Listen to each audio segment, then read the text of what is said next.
রাসূল আরবি সাল্লাল্লাহু আলাইহি ওয়াসাল্লামের কাছে জিবরাইল আসছেন। কি আসছেন? জিবরাইল আসেন কেন? আল্লাহ পাকের বার্তা দিয়া, ওহী দিয়া।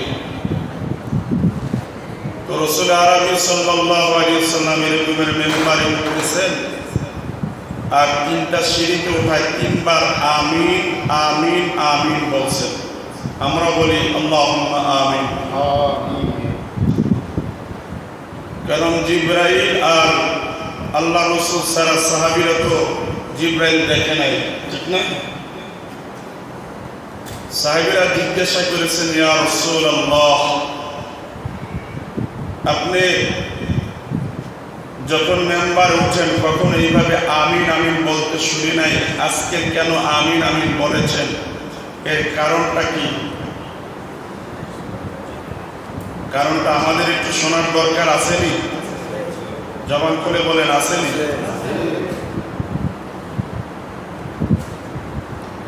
এখানে আল্লাহ তাআলার পক্ষ থেকে বরদোয়া আসছে। কি আসছে ভাই? বরদোয়া আসছে, দোয়া না, বরদোয়া।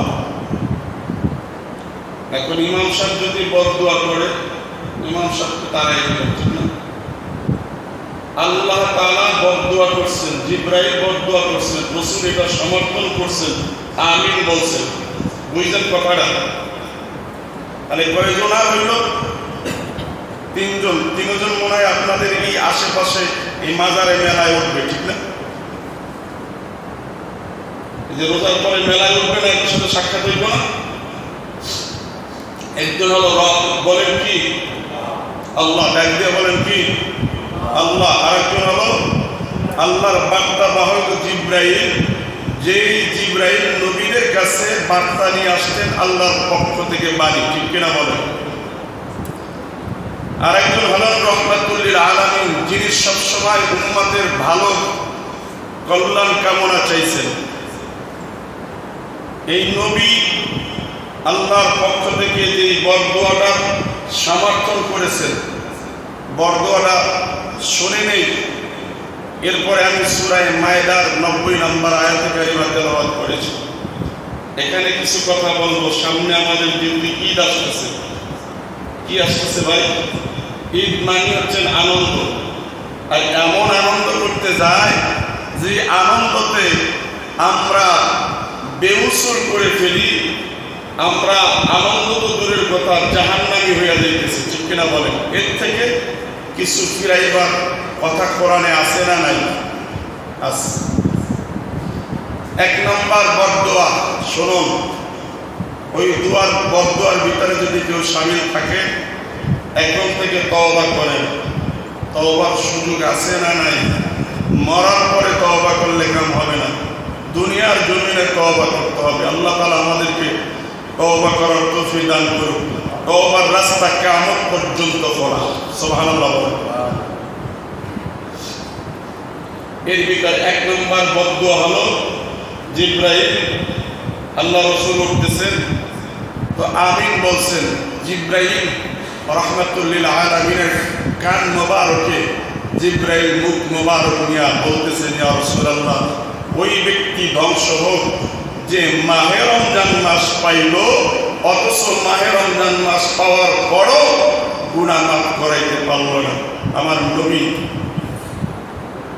এই কথা শোনার পরে জিবরাইলের সাথে সাক্ষী দিয়ে বলতেছেন আমিন, আমিও একমত। সুবহানাল্লাহ বলেন। তাহলে এক ব্যক্তি ধ্বংস যে মাহে রমজান মাস পাইল অথচ কি করল না? কথা বলেন, যে গুনাহ মাফ করাইতে পারল না, ওই ব্যক্তি ধ্বংস। তাহলে এবার আসি, মাহে রমজান মাস যারা পর্দা লাগাইয়া খায়, চা খায়, সিগারেট খায়, আল্লাহ মনে হয় তাদের দেখে না? দেখেনি? কথা বলেন না কেন? দেখে।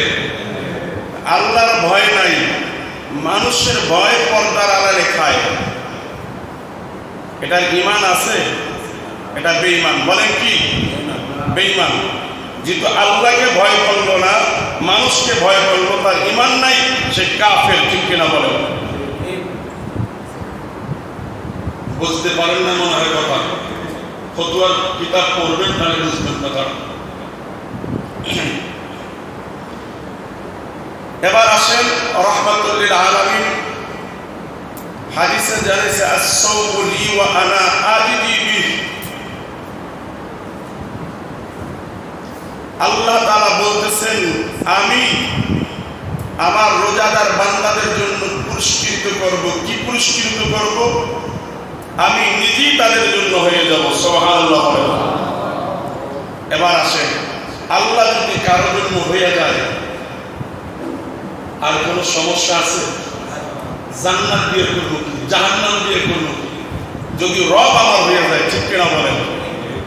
তাহলে রবকে সন্তুষ্টি করার জন্য ইবাদত করতে হবে। রাসূল হাদিসে জানাচ্ছেন,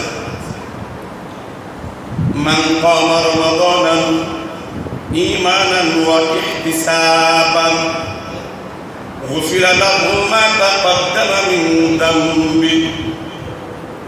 যে ব্যক্তি দিনের বেলা এবং রাতে দাঁড়ায়া দাঁড়ায়া আমার সন্তুষ্টির জন্য আমার বান্দা ইবাদত করলো, আমি তার জিন্দেগীর গুনাহ মাফ করে দিলাম। তাহলে এখন যারা রোজা রাখছেন, যারা তারাবি পড়ছেন, আরো অন্যান্য ইবাদত করছে, কোরআন তেলাওয়াত করছে, তারা লাভবান কিনা বলেন? কত লাভবান? যে তার জিন্দেগীর গুনাহ মাফ। সুবহানাল্লাহ বলেন। শুধু তাই নয়, রোজা রাখলে মানুষের মুখের একটা দুর্গন্ধ আসে অনাহারি থেকে। রাসূল জানাই দিয়েছেন যে রোজাদার ব্যক্তির মুখের দুর্গন্ধ, রোজাদার ব্যক্তির মুখের দুর্গন্ধ আল্লাহর কাছে মিশকা আম্বরের চাইতেও দামি। সুবহানাল্লাহ বলেন না? মিশকা আম্বরের চাইতেও দামি কাদের? রোজাদার ব্যক্তির মুখের দুর্গন্ধ। তাই বলে কি আমরা বিরাস করব না, মেসহাক করব না?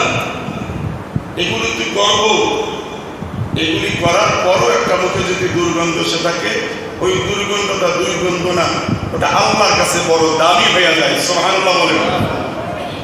তাহলে লাভ না লস? এখানেও লাভ।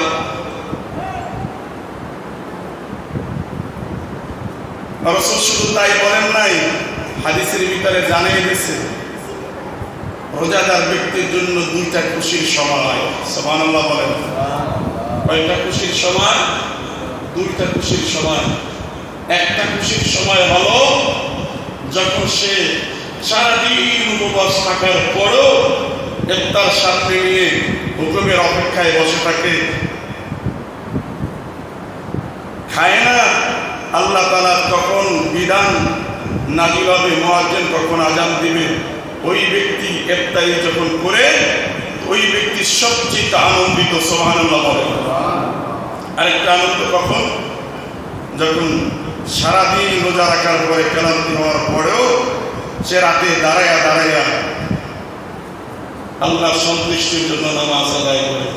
এই দুইটা সময় আল্লাহ তাআলার বান্দা, মুমিন বান্দা বড় প্রিয় হয়ে যায়, খুশি হয়ে যায়। সুবহানাল্লাহ বলেন। সুবহানাল্লাহ।